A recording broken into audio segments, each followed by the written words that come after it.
Shalom Bapak Ibu Saudara sekalian. Shalom. Oke, apa kabar hari ini?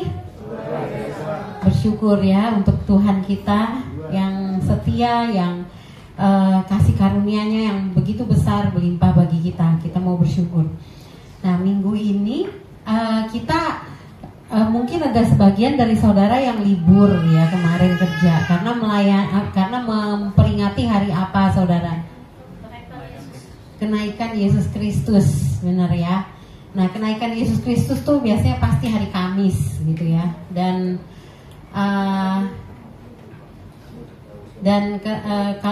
kenaikan Yesus Kristus tuh 40 hari. Benar ya saudara ya, tercatat di Alkitab 40 hari setelah kebangkitan, setelah kematiannya ya. Jadi oleh karena itu biasanya 40 hari gitu ya, 40 hari terus kita memperingati. Nah, kenaikan Yesus Kristus ini biasanya nggak terlalu ini ya, heboh gitu ya diperingati atau dirayakan begitu ya oleh umat Kristen begitu ya. Kebanyakan mereka ada ibadah raya tuh Natal begitu, kemudian Jumat Agung mungkin atau Paskah begitu ya. Cuman kenaikan Yesus Kristus jarang itu yang ada secara khusus gitu ya. Tapi kebetulan pas kemarin di Lion Air ada kebaktian. Mereka di kantor Lion Air gitu ada kebaktian yang di Balaraja, dan suami saya diundang untuk khotbah gitu ke karyawan staf yang Kristen begitu. Dan jadi ya bagus juga mereka memperingati gitu ya secara khusus untuk kenaikan Yesus Kristus. Dan mari kita sama-sama buka Alkitab kita di Kisah Para Rasul 1 ayat 6 sampai 11, saudara. Nanti saudara bisa buka Alkitabnya dan bisa membaca.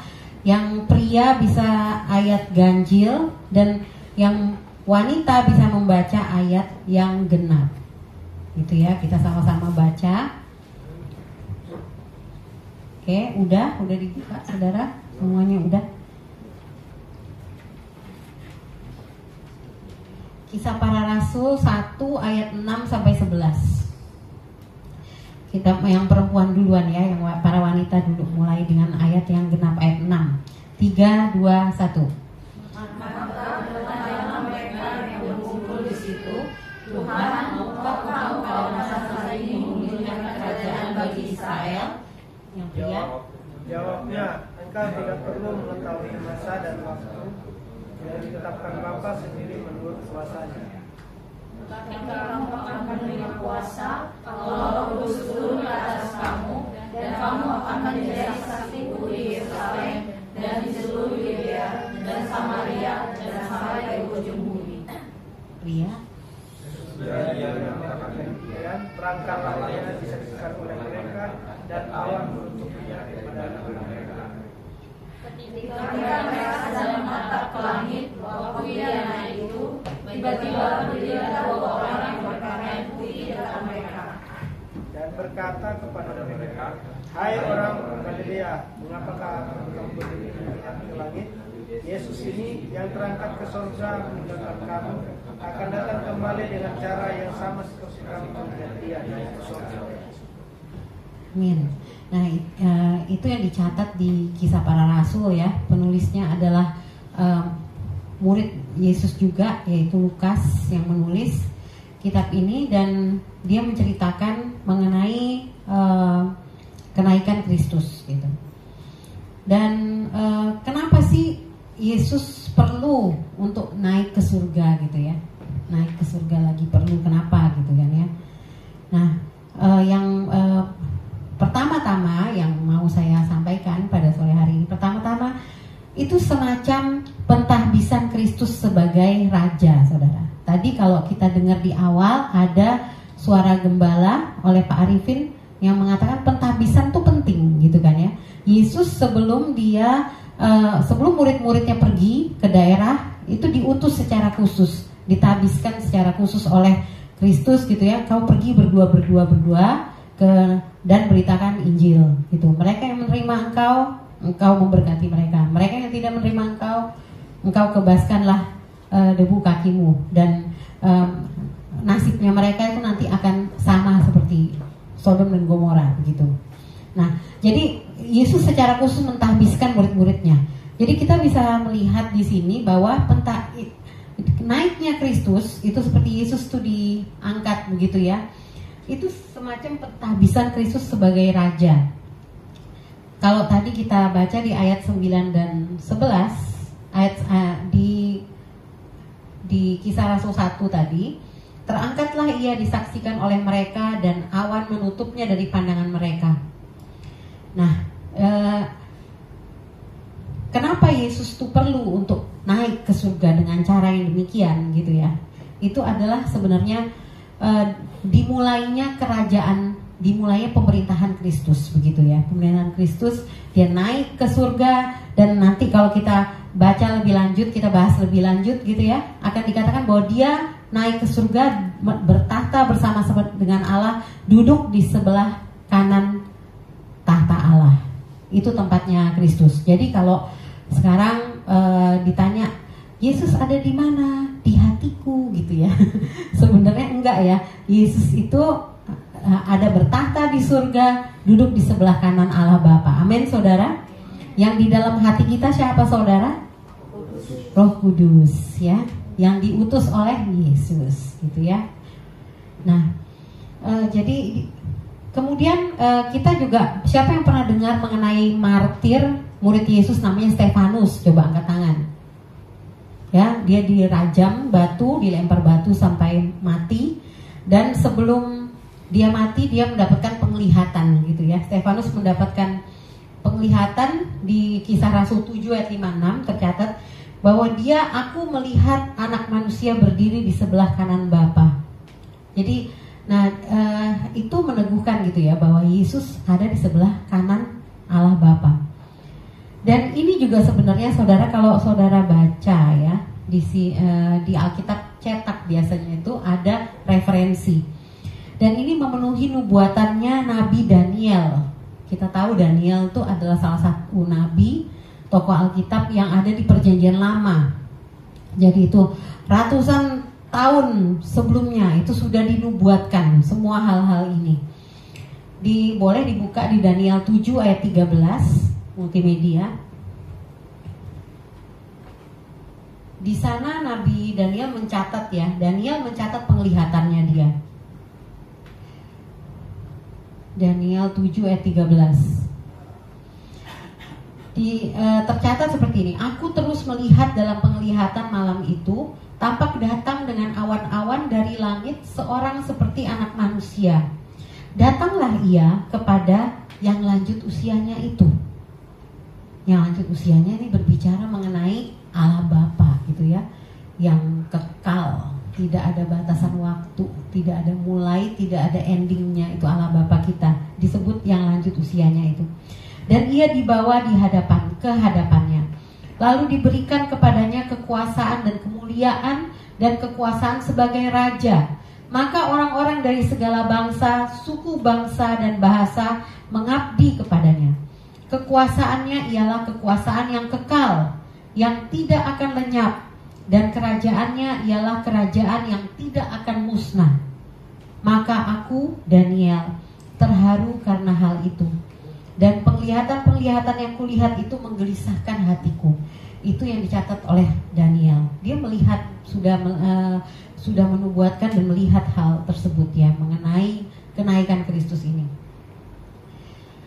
Maka Yesus akan memerintah di kanan Allah, dikatakan sampai semua musuh ditaklukkan di bawah kakinya. Coba kita buka di Mazmur 110 ayat 1 multimedia. Dan kerajaannya dikatakan, kalau dari nubuatan Daniel tadi ya, dikatakan kerajaannya kekal, kekuasaannya kekal, tidak akan lenyap. Kerajaannya ialah kerajaan yang tidak akan musnah. Apakah saudara bangga saudara bahwa saudara ada bagian dari kerajaan yang demikian? Ya, Mazmur 110 ayat 1, Mazmur Daud. Ini Daud juga berkata, demikianlah firman Tuhan kepadaku, duduklah di sebelah kananku sampai kubuat musuh-musuhmu menjadi tumpuan kakimu. Dikatakan ini dia Daud ini, demikian firman Tuhan kepada Tuanku. Tuanku ini bagi Daud tuh adalah ya Mesias gitu ya. Pada saat itu mungkin dia belum kenal Yesus gitu. Tapi Mazmur Daud ini mengandung nubuatan bahwa sampai musuh-musuh menjadi tumpuan kakimu, sampai nanti pada saatnya Kristus datang kembali, di mana kerajaannya nyata di bumi, terjadi juga di bumi. Amin, saudara.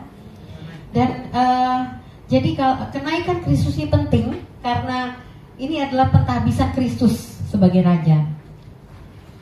Kerajaan Kristus, memerintahnya Yesus di surga ini dimulai waktu dia naik ke surga. Dan dia kini duduk di tahta surgawi sampai nanti dia akan kembali lagi untuk menyelesaikan kerajaannya di bumi.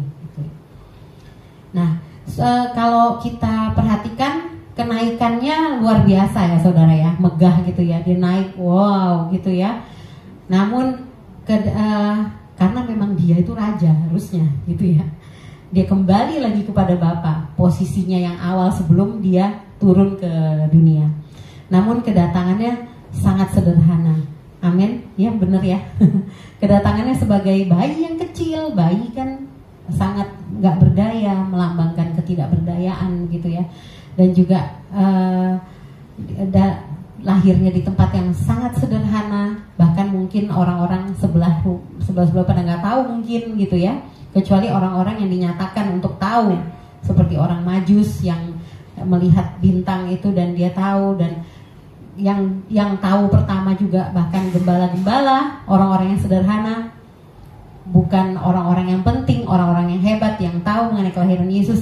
Jadi kontras banget bagaimana dia itu hadir di dunia ini dalam segala kesederhanaan, namun ketika dia naik itu dia dimuliakan. Dia dimuliakan gitu ya. Jadi kemudian kenapa kok kenaikan Yesus penting? Ini adalah event gitu ya. Event Yesus pulang balik kepada Bapa gitu saudara. Ini penting gitu ya. Yesus yang sudah pergi diutus oleh Bapa untuk melakukan misinya di dunia ini, penyelamatan manusia. Dia sudah melaksanakan misinya dengan mengalami penderitaan yang begitu hebat gitu. Dia 100% manusia, 100% Allah. Jadi dia 100% merasakan segala penderitaan itu. Dia sudah selesai misinya saat itu. Dia sudah mati untuk umat manusia, untuk orang-orang pilihan Allah. Dan kemudian dia juga sudah bangkit. Dan setelah bangkit pun dia masih mentraining lagi murid-muridnya. Ketika dia bangkit, dia 40 hari di dunia, di bumi. Dia mengingatkan kembali setiap ajaran-ajaran yang sudah diajarkan kepada murid-muridnya pada saat dia menampakkan diri kepada mereka. Dan saat itu sudah selesai, mission accomplished, dan dia pun kembali. Jadi ini suatu event yang ini banget, penting banget ya. Saya yakin surga, malaikat-malaikat semua menanti-nantikan dan menyambut dia kembali begitu, seperti pahlawan, seperti tentara yang pergi berperang karena misi, dan dia balik dan disambut dengan begitu rupa gitu ya di surga gitu. Yohanes 16 ayat 28 berkata, ini Yesus yang berkata, "Aku datang dari Bapa dan aku datang ke dalam dunia. Aku meninggalkan dunia pula dan pergi kepada Bapa." Nah, kemudian ini jadi dia pulang, dia harus pulang gitu ya ke rumah Bapa karena misinya sudah selesai. Dan kalau kita baca di Yohanes 20 ayat 17, itu Yesus berkata kepada Maria gitu ya. Maria saat itu melihat Yesus bangkit, dia begitu bersukacita gitu ya. Dan nah, dikatakan di sini dia langsung bersukacita sekali. Oh, Yesus balik gitu kan. Yesus yang tadi dipikir sudah mati tapi bisa bangkit lagi. Dia sungguh bersukacita, Maria ini. Tapi Yesus berkata, "Jangan engkau memegang aku, sebab aku belum pergi kepada Bapa." Kata memegang di sini aslinya, kata aslinya itu berarti jangan bergantung pada aku, katanya gitu. Maksudnya aku bakal akan pergi gitu. Jadi jangan semua kamu bergantung padaku, aku akan pergi gitu. Aku akan balik kepada Bapa. Jadi memang Yesus harus pulang. Mungkin nggak tahu ya, ada nggak di sini yang masih berasa, aduh kenapa sih kok aku nggak hidup, kenapa Yesus nggak ada sih di sini sekarang gitu kan ya. Enak banget ya dulu murid-murid Kristus bisa langsung ketemu Yesus gitu ya, dan belajar dari Yesus dan lain-lain. Sekarang ini enggak ya, maksudnya ini jadi memang Yesus udah harus pulang waktu itu, sudah selesai misinya gitu. Jadi Yesus sepenuhnya menyelesaikan misinya dan memuliakan Bapa di bumi. Dan pada saat Yesus naik ke surga, Bapa memuliakan dia, gitu ya. Jadi ketika Yesus di bumi, dia memuliakan Bapa. Dan kemudian setelah selesai misinya, Bapa memuliakan dia, mentahbiskan dia. Kita tahu kalau ada orang yang tentara balik dari perang dan dia melakukan hal-hal yang baik gitu ya, misinya selesai, mungkin pulang dia akan ada upacara tertentu, mungkin dia akan mendapatkan penghormatan, bintang atau yang lain-lain gitu ya, dan dia dimuliakan. Dan itulah yang terjadi gitu pada saat kenaikan Kristus, saudara. Nah, di Yohanes 17 ayat 4 Yesus berkata demikian, aku telah mempermuliakan engkau di bumi dengan jalan menyelesaikan pekerjaan yang engkau berikan kepadaku untuk melakukannya. Yesus berkata demikian, oleh sebab itu ya Bapa, permuliakanlah aku padamu sendiri dengan kemuliaan yang kumiliki di hadiratmu sebelum dunia ada. Yesus kembali lagi ke asalnya gitu ya, ke tempat yang sesungguhnya. Dia adalah Raja yang memerintah di surga. Dan jadi dengan kita tahu dan menyadari hal ini ya saudara, kiranya kita semua tuh tetap semangat. Amin saudara. Ya, semangat, dikuatkan bahwa kepulangan Yesus kepada Bapaknya itu sebenarnya membuka jalan bagi kita juga gitu ya. Karena Yesus kan berkata, jangan gelisah, jangan gentar, karena dia kesana untuk menyiapkan tempat buat kita. Oleh karena itu, kalau dia berkata, akulah jalan, kebenaran, dan hidup, karena ya emang yang tahu jalan ke tempat Bapa itu adalah hanya Yesus gitu ya, melalui Yesus. Saya bacakan aja Yohanes 14 ayat 1-4. Janganlah gelisah hatimu, percayalah kepada Allah, percayalah juga kepadaku. Di rumah Bapakku banyak tempat tinggal. Jika tidak demikian, tentu aku mengatakannya kepadamu. Sebab aku pergi ke situ untuk menyediakan tempat bagimu.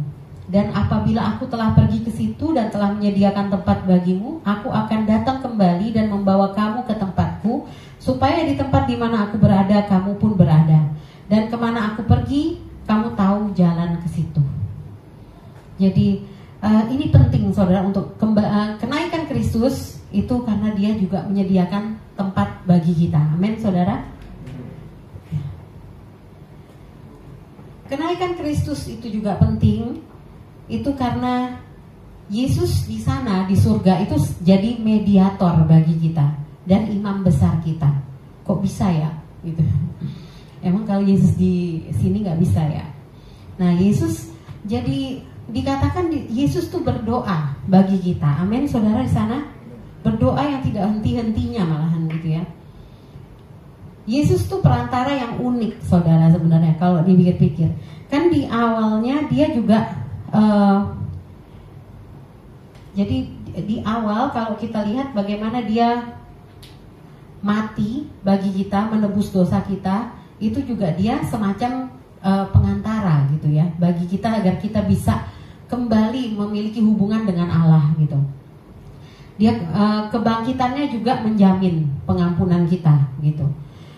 Pembenaran dan jadi kita dibenarkan dan juga kita berrekonsiliasi dengan Allah, karena kita yang tadinya manusia berdosa, nggak mungkin Allah itu kudus gitu ya, bisa memiliki hubungan dengan kita itu nggak mungkin. Tapi karena kita itu ditebus oleh darah Kristus, ada darah pengorbanan itu, dari korban yang sempurna itu, sehingga Allah mengampuni kita gitu ya, dan kita bisa memiliki hubungan dengan Allah. Nah itu di dunia itu yang dia lakukan sebagai perantara kita.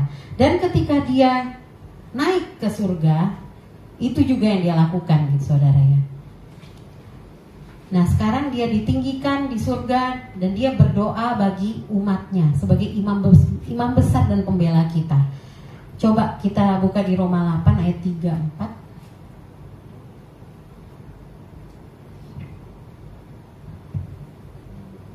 Kristus Yesus yang telah mati, bahkan lebih lagi yang telah bangkit, yang juga duduk di sebelah kanan Allah, yang malah jadi pembela bagi kita. Nah, jadi dikatakan di sini, dan juga ada ya ayat-ayat firman Tuhan lain yang mengkonfirmasi bahwa dia di surga, dia terus melakukan misinya gitu, terus melakukan karyanya berdasarkan kasihnya yang begitu besar bagi kita. Dia menjadi pembela bagi kita. Jadi kalau Yesus tuh tetap di bumi, saudara ya, nggak naik nih misalnya ya. Nah itu mungkin karya Yesus tuh akan terbatas begitu saudara ya. Kan kita tahu dia ada di Israel gitu ya. Dan mungkin terbatas gitu karya dia di sana gitu ya. Mungkin kan nggak mungkin dia bisa mengajar di Israel tapi dia menyembuhkan orang juga di Ethiopia gitu kan. Nggak gitu ya. Nah tapi sekarang dengan dia naik ke surga, itu dia bekerja di mana-mana dan mampu mendengar doa-doa kita, meresponi doa umatnya tanpa ada batasan waktu dan tempat. Benar ya saudara ya? Amin ya.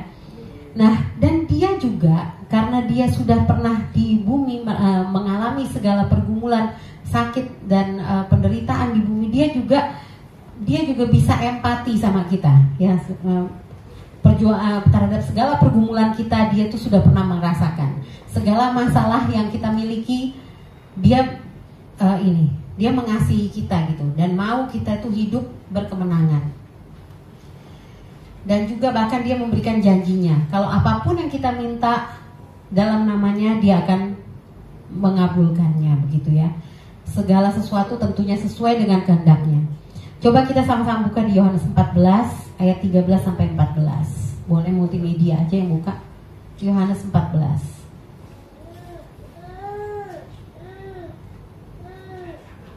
Yohanes 14 ayat 13.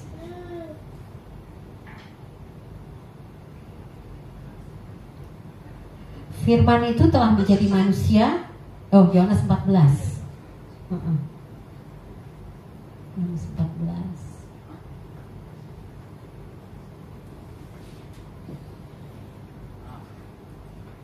Ayat 13 dikatakan, dan apa juga yang kamu minta dalam namaku, aku akan melakukannya supaya Bapa dipermuliakan di dalam Anak.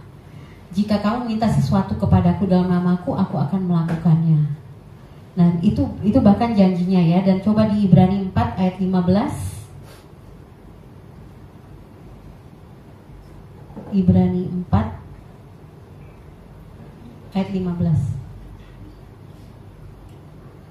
Sebab imam besar yang kita punya bukanlah imam besar yang tidak dapat turut merasakan kelemahan-kelemahan kita. Sebaliknya sama dengan kita, ia telah dicobai, hanya tidak berbuat dosa. Sebab itu, udah ya, sampai 15 aja. Sampai 16 boleh. Sebab itu, marilah kita dengan penuh keberanian menghampiri tahta kasih karunia, supaya kita menerima rahmat dan menemukan kasih karunia untuk mendapat pertolongan kita pada waktunya. Oke. Jadi dia sudah pernah merasakan segala hal-hal, masalah-masalah yang pernah kita kelemahan-kelemahan kita itu dia sudah merasakan, karena dia pernah ada di dunia ini dan dia 100% manusia. Dia juga dicobai tapi dia tidak berbuat dosa gitu. Dan jadi dengan kenaikan Kristus dia menjadi pembela dan imam besar kita, dan dia terus melakukannya sampai saat ini saudara. Dan juga kenapa kenaikan Kristus itu penting?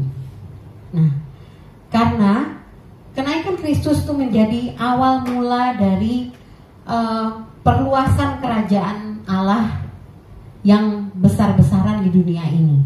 Kita tahu ketika setelah Yesus naik ke surga, Yesus secara spesifik berkata, tunggu, aku akan mengirimkan Roh Kudus, penolong yang lain, yang aku tidak akan meninggalkan kamu sebagai yatim piatu. Aku akan mengirimkan Roh Kudus Dan kemudian kita tahu begitu Roh Kudus dicurahkan, ya, itu adalah awal mula gereja berdiri. Saat itu murid-murid memberitakan Injil dengan dahsyat, dengan penuh kuasa, dan hari itu juga paling enggak 3.000 orang bertobat gitu ya. Dan setelah itu kerajaan Allah itu berkembang begitu pesat setelah kenaikan Kristus. Nah, seperti tadi yang saya sudah sampaikan, kalau misalnya Yesus tetap di dunia kan terbatas ya ruang dan waktu gitu dalam memerintah dunia. Nah, Yesus naik ke surga, tempat di mana Allah Maha Kuasa bertahta. Jadi dia udah ikutin ini realemnya Allah gitu ya, nggak terbatas ruang dan waktu gitu. Sehingga lebih dahsyat lagi pelebaran kerajaan Allah di dunia ini. Nah, kalau Yesus nggak naik, Roh Kudus itu gak akan dikirimkan. Benar ya saudara? Roh Kudus itu yang memberikan kuasa bagi murid-muridnya untuk membawa berita kerajaan Allah itu. Jadi kalau Yesus gak naik, Roh Kudus itu gak akan turun. Penghibur itu gak akan turun. Gak ada bersama-sama dengan kita. Roh Kudus itu sungguh dahsyat ya saudara ya. Roh Kudus bagi setiap orang yang percaya itu ada Roh Allah di dalamnya. Amin, saudara. Yohanes 14 ayat 16, di situ Yesus berkata, "Aku akan minta kepada Bapa, Ia akan memberikan kepadamu seorang penolong yang lain, supaya Ia menyertai kamu selama-lamanya." Penyertaannya sempurna melalui Roh Kudus. Amin, saudara. Dia menyertai kamu selama-lamanya, yaitu Roh kebenaran. Dunia tidak dapat menerima dia sebab dunia tidak melihat dia dan tidak mengenal dia. Tetapi kamu mengenal dia sebab ia menyertai kamu dan akan diam di dalam kamu. Aku tidak akan meninggalkan kamu sebagai yatim piatu. Itu yang Yesus katakan. Jadi dia minta kepada Bapa dan agar Bapa memberikan kepada kita yang ditinggal, murid-murid yang ditinggalkan itu penolong yang lain. Dan kemudian dikatakan juga di Kisah Rasul 1 ayat 8, "Tetapi kamu akan menerima kuasa kalau Roh Kudus turun ke atas kamu, dan kamu akan menjadi saksiku di Yerusalem dan di seluruh Yudea dan Samaria dan sampai ke ujung bumi." Dan ini adalah awal mulanya, saudara ya, pelebaran kerajaan Allah di dunia ini, yaitu setelah kenaikan Kristus gitu, di mana murid-muridnya dipenuhi dengan kuasa dan mereka pergi menyebar dan mereka memberitakan Injil sampai ke seluruh dunia. Dan kalau kita bicara mengenai kuasa, nah ini ya berhubungan dengan tema kita. Benar ya saudara, tema kita bulan ini adalah authorized to influence. Authorized to influence ya saudara ya. For influence, to influence. Nah, authorized, kita diberikan kuasa, diberikan otoritas untuk membawa dampak bagi dunia ini. Amin. Jadi hendaklah kita ini, itu merupakan sudah panggilan kita saudara ya. Jadi saudara nggak bisa, aku oke lah kalau memang dibilang aku dapat kuasa, tapi aku mau diem aja, aku nggak mau ngapa-ngapain. Itu nggak bisa saudara ya, karena itu udah merupakan panggilan kita sebagai orang percaya. Amin. Kalau kita percaya kepada Tuhan, itu artinya ada Roh Kudus dalam kita. Karena yang memampukan kita bisa percaya kepada Tuhan itu karena Tuhan menanamkan Roh-Nya di dalam kita. Dan itu adalah panggilan kita agar kita sudah diberi kuasa ya saudara ya. Jadi jangan sia-siakan kuasa yang sudah kita terima dari Tuhan. Jadi kalau saudara takut untuk memberitakan Injil, coba diingat lagi bahwa Tuhan sudah memberikan kita kuasa. Amin. Kalau saudara jatuh bangun dalam kehidupan saudara, jatuh bangun dalam dosa, ingat saudara bahwa Tuhan sudah memberikan kita kuasa. Amin. Untuk mengalahkan dosa gitu. Kita bisa gitu ya saudara, karena ada kuasa Tuhan yang luar biasa itu. Kuasa yang sama, yang membangkitkan Kristus dari kematian. Kuasa yang sama itu ada di dalam kita. Amin saudara.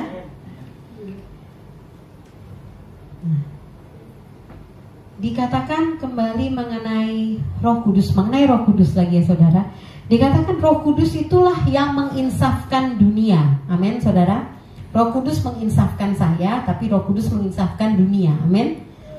Katakan yang menginsafkan saya itu Roh Kudus coba. Nah, dan dia juga yang bisa menginsafkan dunia gitu ya, luar biasa ya. Skalanya skala dunia saudara.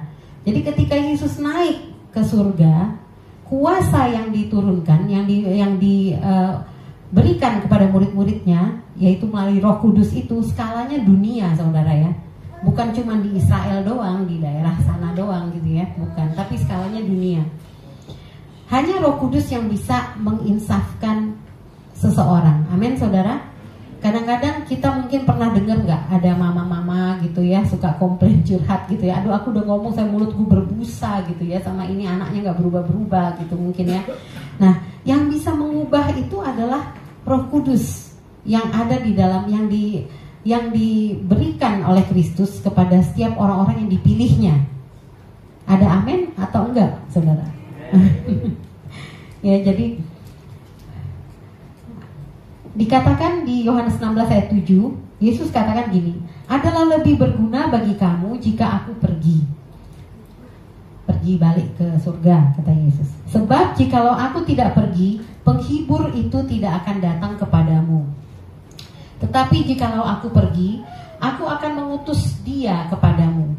Dan kalau ia datang, ia akan menginsafkan dunia akan dosa, ia akan menginsafkan dunia akan kebenaran, dan ia akan menginsafkan dunia akan penghakiman.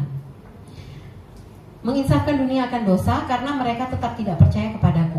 Menginsafkan dunia akan kebenaran karena aku pergi kepada Bapa dan kamu tidak melihat aku lagi. Menginsafkan akan penghakiman karena penguasa dunia ini telah dihukum. Terus Yesus lanjut lagi bilang, masih banyak hal yang harus kukatakan kepadamu, tapi sekarang kamu belum dapat menanggungnya. Tetapi apabila ia datang, yaitu Roh kebenaran, ia akan memimpin kamu ke dalam seluruh kebenaran. Men, luar biasa ya kuasa daripada Roh Kudus yang ada di dalam kita gitu.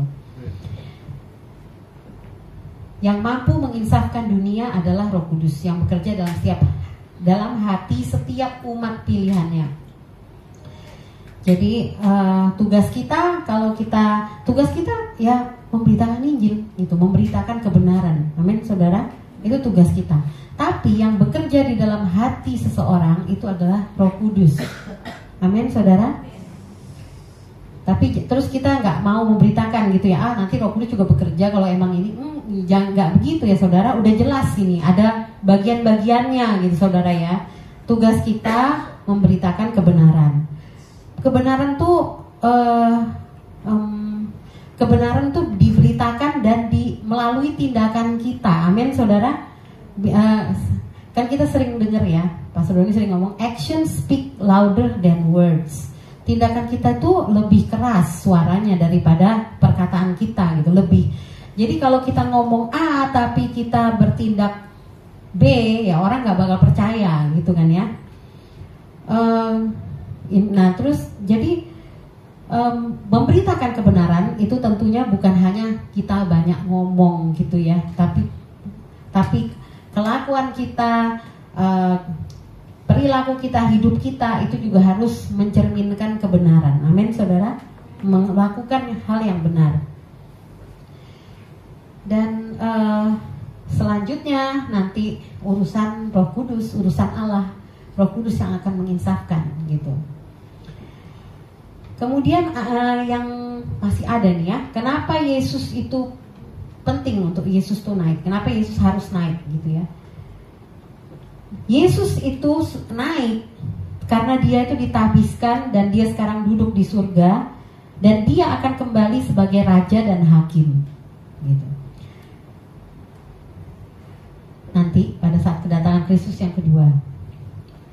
Nah, pemerintahan Kristus suatu hari akan sepenuhnya terwujud di bumi ini. Kan kita suka berdoa ya, datanglah kerajaanmu, jadilah kehendakmu di bumi seperti di surga. Nah itu nanti pada saat Kristus kembali lagi untuk yang kedua kalinya. Dia akan menjalankan penghakiman ilahi. membenarkan membenarkan umatnya ya, yang sungguh-sungguh kepadanya, dan menghakimi musuh-musuhnya. Nah, sekarang kita sudah tahu ya saudara, penting event ini ya, kenaikan Kristus tuh begitu pentingnya, karena yang tadi kita udah dengarkan gitu, bahwa itu adalah pentahbisan dia sebagai raja, dan itu adalah event kenaikan dia pulang kembali kepada Bapa, menempati posisinya yang awal, yaitu sebagai raja yang memerintah. Dan juga dia di sana, dia di surga, Kristus melanjutkan pekerjaannya. Dia sebagai pembela kita, mediator kita, imam besar kita, yang menyucikan kita dari segala dosa kita. Dan juga dengan kenaikan Kristus, pelebaran kerajaan Allah itu menjadi luar biasa, menjadi fantastis gitu ya, karena karya Roh Kudus yang memberikan kuasa bagi setiap kita. Dan yang terakhir, yang Yesus itu ditabiskan, Yesus naik ke surga, itu dia akan untuk kembali lagi nanti pada saat kedatangan yang kedua sebagai raja dan hakim. Nah, oke, kita udah tahu ya, itu penting gitu ya saudara ya, maksudnya emang sangat signifikan ya, maksudnya untuk kenaikan Kristus, dan artinya apa bagi kehidupan kita lalu saudara ya, bagi kita semua. Nah, kalau tadi kita udah bahas bahwa kenaikan Yesus tuh menyelesaikan misinya di bumi sudah accomplished ya, sudah selesai, dan dia juga di penobatannya dia ditabiskan sebagai raja surgawi gitu ya. Dia sudah menyelesaikan misinya di bumi, dan sekarang dia berkuasa dengan segala kuasa, dan dia juga berdoa syafaat gitu untuk kita, menjadi pembela kita, dan dia menjadi imam besar kita. Nah, untuk kita sendiri saudara, mari kita ingat ya, bahwa Yesus saat ini memerintah sebagai raja, dan dia tetap aktif dan terlibat dalam dunia dan kehidupan kita. Amin saudara. Dia ada di surga, tapi dia terlibat aktif dalam hidup kita. Di dunia ini pun dia terlibat. Kedaulatannya tetap terjadi atas dunia ini. Amin saudara. Nah, jadi kita bagaimana kita hidup itu yang penting ya saudara ya. Kita harus hidup dengan berani, percaya diri bahwa Yesus Tuhan kita memerintah sekarang ini ya. Dan juga kita ingat kita punya kuasa itu. Pakailah kuasa yang Ia berikan itu untuk membawa dampak positif bagi komunitasmu, bagi orang-orang yang ada di sekitarmu. Karena itulah panggilan kita ketika kita dipilih, seperti tadi yang sudah saya sampaikan ya. Kita itu dipilih, dibenarkan, benar ya saudara, dikuduskan, diberi kuasa untuk bisa hidup kudus, untuk bisa hidup benar, untuk menjadi agen-agen kerajaan Allah. Kita sudah punya kuasa. Hendaklah kita hidup berpadanan dengan panggilan kita itu. Amin saudara. Oke. Nah, kemudian artinya bagi kita lagi itu, di dalam segala penderitaan dan pergumulan kita di dunia ini, ya kan? Kan Yesus sudah bilang kalau ikut Tuhan tuh nggak selamanya enak terus gitu ya, nggak semuanya mungkin nggak selalu happy terus gitu ya. Masalah tetap ada. Semua orang mengalami masalah gitu ya saudara ya. Namun kita kiranya tuh tetap kuat, tetap tegar, tetap berjalan sesuai dengan kehendaknya. Amin saudara. Ketahuilah bahwa Dia mengerti gitu ya. Dia mengerti segala pergumulanmu. Dia sudah menanggung penderitaan yang besar, sehingga Ia mengerti segala macam pergumulanmu dan penderitaanmu gitu. Pada saat kita bergumul, menderita, dan kita maksudnya nggak kuat gitu ya, atau sehari-hari ya, setiap hari ya, bawalah kekhawatiran kita kepada Tuhan. Dan Tuhan Dia Allah yang sudah ditinggikan. Amin. Habis.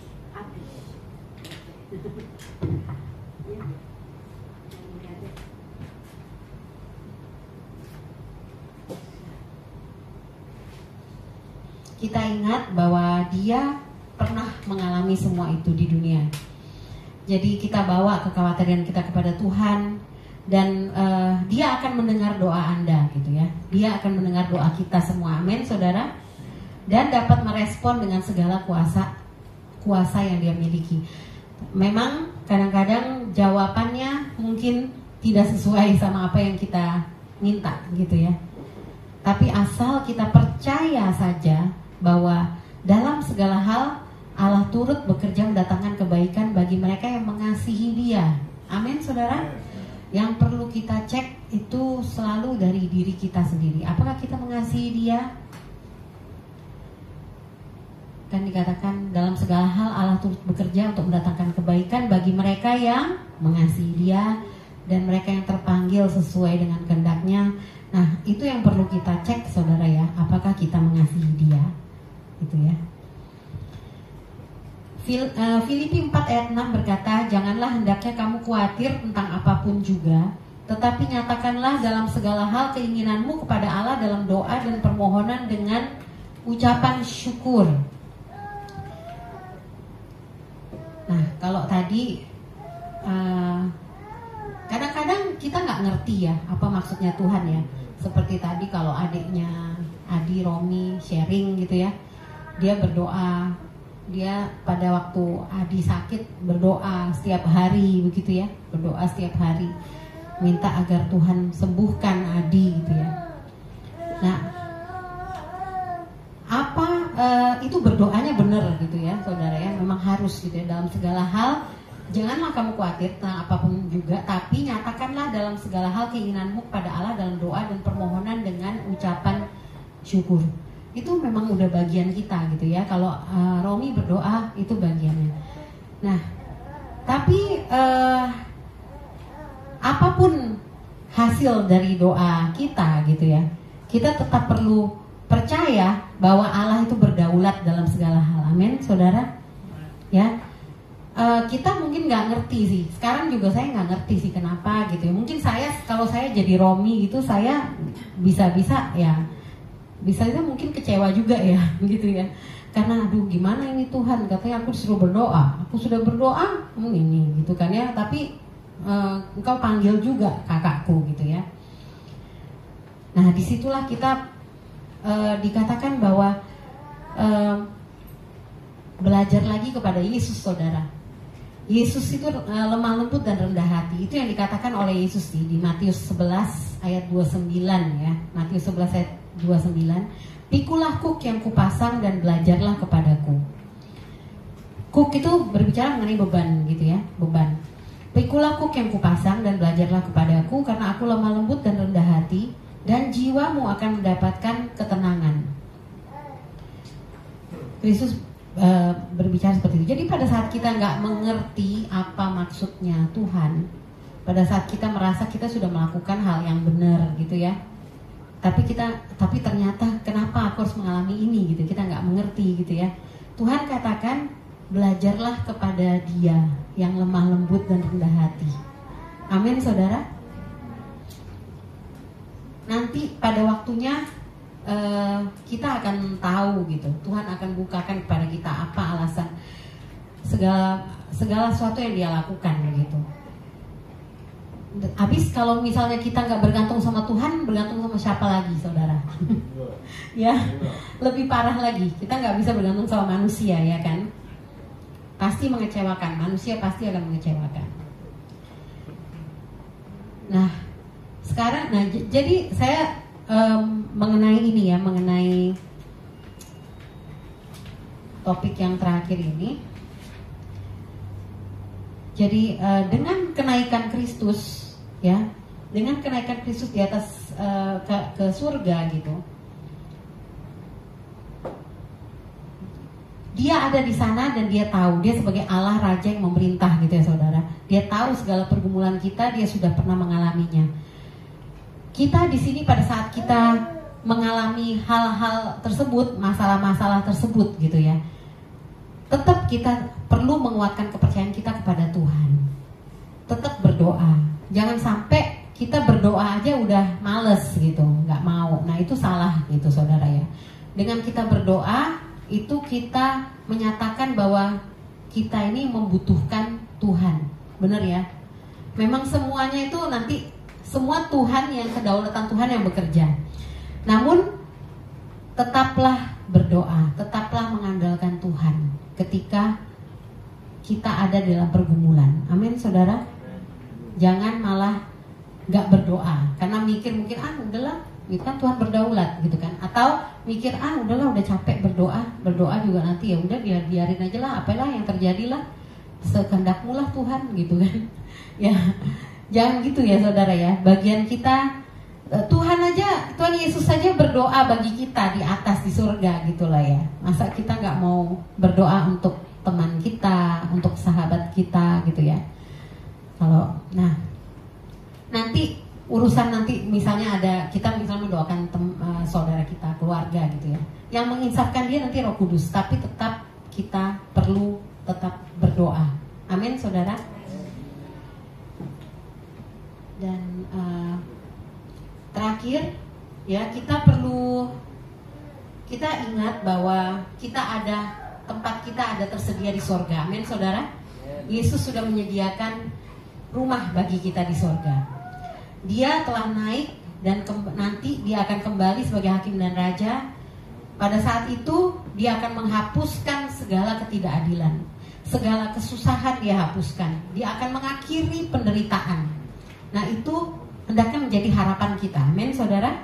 Pada saat itu dia akan menghancurkan kematian dan dia mendirikan kerajaannya di bumi seperti di sorga.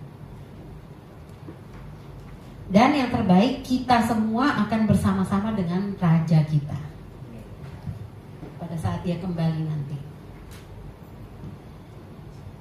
Oke, jadi kita bisa lihat ya betapa pentingnya mengenai kenaikan Kristus ini. Dan dengan kita mengerti hal ini, saudara, kita bisa lebih berbangga ya, memiliki Allah Raja yang memerintah di sana, dan kita lebih sadar bahwa Dia sudah memberikan kita kuasa untuk melebarkan kerajaan Allah dengan luar biasa di dunia ini melalui pemberitaan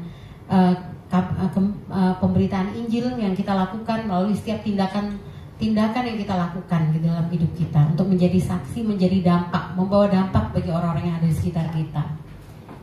Oke. Saya undang pemain musik untuk maju ke depan.